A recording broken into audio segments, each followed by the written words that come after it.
ሰላም እንደምናችሁ የእግዚአብሔር አምላካችን ስም የተባረከ ይሁን። የክርስቶስ ክብርን ለመናገር ፈልጋለሁ። ክርስቶስ የከበረበት ሐሳቦችን ትንሽ ነጥብ ለማንሳት ፈልጋለሁ። ሲጀመር ክርስቶስ ዓለም ሳይፈጠር በፊት በክብር የነበረ እውነተኛ አምላክ ነው። የእምነት አባታችን አብርሃምን አንስቶ እኔ ከአብርሃም በፊት ነበርኩ ያለ ኢየሱስ ክርስቶስ ነው። ሁለተኛ ደግሞ እግዚአብሔር ዘንድም የተናገረው ነገር አለ። ሉቃስ 11:35 እና ዮሐንስ 17:5 ላይ አስቀድሞ በነበረኝ ክብር ብሎ ወደ ከአባቱ ጋር ሲነጋገር እንሰማለን። እና ስለዚህ ኢየሱስ ክርስቶስ አስቀድሞ የከበረ ነው። ነገር ግን ኢየሱስ ክርስቶስ በስጋ ከተወለደ በኋላ የከበረውን ነገር ማየት እንፈልጋለን። ክርስቶስ ኢየሱስ የከበረው በመጀመሪያ ከሞት በመነሳት ከብሯል። ምክንያቱም እሱን አስቀርተነዋል ሲሉ ኢየሱስ ክርስቶስ ቁጥር 1 ከሞት በመነሳት በስጋ ከተገለጠ በኋላ ከብሯል። ይህንን እንደምታውቁት ማቴዎስ 28 ላይም አለ፣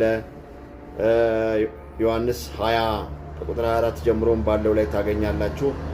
እና ኢየሱስ ክርስቶስ በዚህ ምክንያት ከብሯል። ከሞት በመነሳቱ ሞትን ድል አድርጎ በመነሳቱ ከብሯል። እና ፊልጵስዩስ ምዕራፍ 3 ቁጥር 21 ላይም ይናገራል። እና አንደኛ ቆሮንቶስ ምዕራፍ 15 ከቁጥር 20 እስከ 23 ባለው ላይም ምንድነው ያለው ሐሳብ? ትልቅ መጽናናትም ለኛ ሆኗል። ኢየሱስ ክርስቶስ ከሞት በመነሳቱ ምክንያት ኢየሱስ ክርስቶስ ስለከበረ ለኛ ለአማኞችም ትልቅ መጽናናት ሆኗል።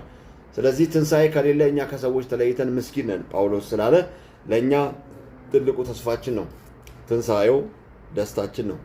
ሁለተኛው ክርስቶስ ኢየሱስ የከበረበት በእርገቱ ነው። ክርስቶስ የሞትን ጣር ጠፍቶ ተነስቶ ሞቷል ጠፍቷል በሚሉት ፊት ለፊት ጌታ ኢየሱስ ክርስቶስ ምን አደረገ? ደቀ መዛሙርቶች እያዩ ብዙ ምስክሮች እያዩ ጌታ ኢየሱስ ክርስቶስ አረገ። ኢየሱስ ክርስቶስ ለደቀ መዛሙርቱ ታየ። ለ40 ቀን ያህል ታየ።